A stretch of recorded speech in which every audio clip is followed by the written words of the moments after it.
Hello, my name is Representative Pam Powers-Hanley, and I represent LD9 in Tucson in the Arizona House.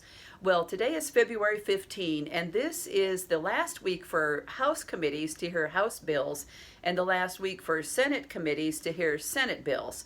So after this week, there will be a crossover week where the bills are sent across the lawn to each other. And there are lots of scary bills in the Senate right now, even worse than the House. And so look for more updates in the future regarding some of the crazy stuff we're hearing.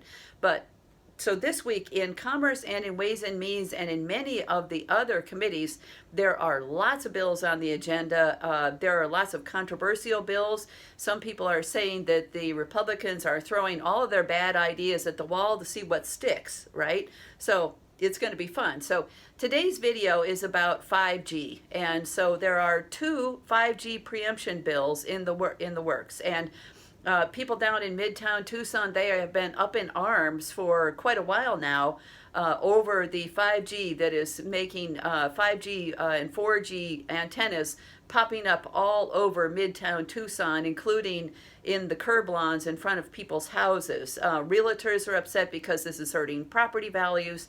So there's a big backlash, at least in Tucson, regarding 5G towers. And so, again, two more preemption bills coming up. The first one I already warned you about a few weeks ago. This is HB 2108. So this says that cities and towns cannot charge right-of-way fees to telecoms. And so the telecom companies want to bury fiber optic cable and not pay right-of-way. So other utilities that are underneath the roads are paying right-of-way fees to the cities and counties. And so I think that telecom can pay the same fees. They're obviously going to make gobs of money on 5G.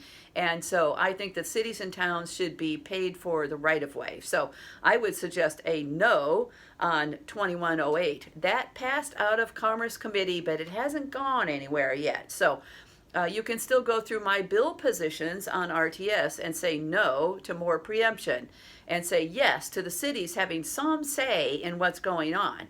The next one is 2711, and so this is about 5G towers that are going to go up on private property. So this basically takes away any kind of city government rights on fees or placement of 4G and 5G towers. So when these towers are placed on private property, the private property owners do get compensation.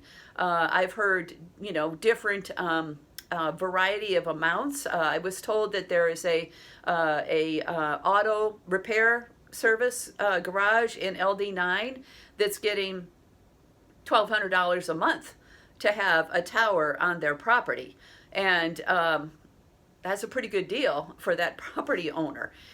He must have his little garage in just the right place. It's a garage that's been around for a long time. It's probably a big boon to him.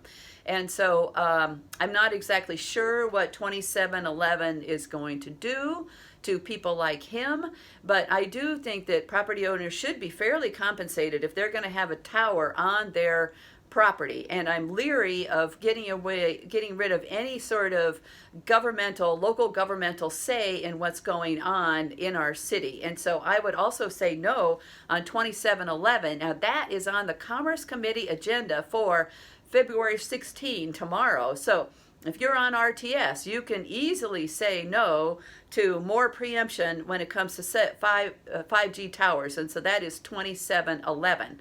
So the third bill that I'm just going to mention briefly is my bill, 2872, which would have created a cellular tower study committee. I really do think that we need to look at this issue of where the towers are placed and what sort of preemption there is and what cities and towns and residents can do about 5G.